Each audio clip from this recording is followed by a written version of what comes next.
Friends, இன்றைக்கி artist கிச்சனில் நம்ம பார்க்க போகிறதுங்க சுக்குடி கீரை பருப்பு கடையல் பண்ணலாங்க. சூப்பராக நல்லதுங்க, உடம்புக்கு ரொம்ப நல்லது. வாயில் புண்ணு, குடலில் புண்ணு, வயிற்றில் புண்ணு இருந்தாலும் குணமாயிருங்க.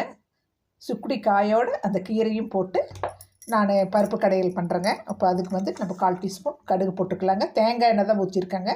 ஒரு 3 ஸ்பூன் தேங்காய் எண்ணெய் ஊற்றிருக்கேன்.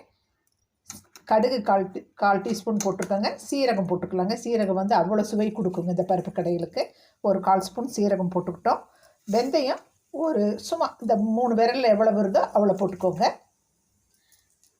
அப்படியே கடலப்பருப்பு 2 போட்டுக்கலாங்க. பாசிப்பருப்பு 2 போட்டுக்கலாங்க. இது நல்லா பொரியிட்டுங்க.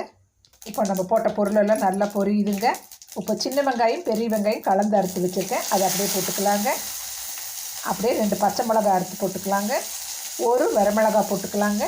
அப்படி பூண்டு போட்டுக்கலாங்க. பூண்டு இந்த பருப்பு கடைகளுக்கு அவ்வளோ சுவை கொடுக்குங்க. அப்புறம் கேஸ்ட்ரிக் பிரச்சனையும் இருக்காதுங்க. அப்படி மல்லி கருவேப்பிலை போட்டுக்கலாங்க. இது கொஞ்சம் பிரட்டி கொடுக்கலாங்க. இப்போ என்ன பண்ணுறாங்க, ஒரு தக்காளி பொடியாக அறுத்து வச்சுருக்கேன், அதை அப்படியே போட்டுக்கலாங்க. அதையும் கலந்து விடலாங்க. இது நல்லா வதங்கட்டுங்க. இப்போ நம்ம போட்ட வெங்காயம், பூண்டு, பச்சை மிளகாய், வரமிளகாய், தக்காளி எல்லாமே நல்லா வதங்கிடுச்சுங்க.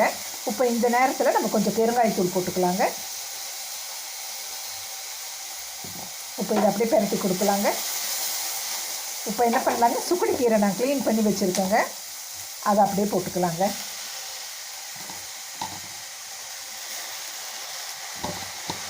இதையும் நல்லா பிரட்டி கொடுக்கலாங்க. இது அப்படியே வதங்கும் போது கொஞ்சம் ஆயிருங்க இந்த கீரை. நான் என்ன பண்ணியிருக்கேங்க, ஒரு குட்டி டம்ளரில் ஒரு டம்ளர் பருப்பு எடுத்து வேக வச்சு எடுத்து வச்சுருக்கேங்க. இப்போ இன்றைக்கி நம்ம பார்க்குறது சுக்குடி கீரை பருப்பு கடையல். சரிங்களா, இது கொஞ்சம் நல்லா வதங்கட்டுங்க. வதங்கினது நம்ம பருப்பு எடுத்து ஊற்றலாங்க. இப்போ நம்ம போட்ட கீரை கொஞ்சம் ஆயிடுச்சு பாருங்கள் வதங்கினதும். இப்போ பாருங்கள் பருப்பு பாருங்கள் அப்படியே ஊற்றிக்கலாங்க. இது அப்படியே 2 கிளறி கொடுக்கலாங்க. அப்படியே கொஞ்சமாக தண்ணி ஊற்றலாங்க. லைட்டாக ஊற்றிட்டு நம்ம மூடி வச்சிடலாங்க. வேகட்டுங்க, போதுங்க. வெந்ததும் பார்க்கலாங்க. எப்படி வெந்திருக்குன்னு பார்க்கலாங்க. சூப்பராக வெந்துருச்சுங்க. இப்போ நம்ம மத்து போட்டு கடைஞ்சிக்கலாங்க. கீரையை நல்லா இப்படி கடைஞ்சிடணுங்க நைஸாக.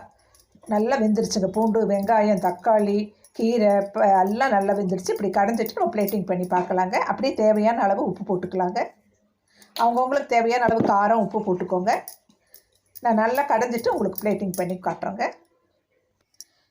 சூப்பராக பருப்பு கடையில் ரெடி ஆகிடுச்சுங்க. இதே மாதிரி நீங்களும் பண்ணி பாருங்கள். என் சேனலை பிடிச்சிருந்தா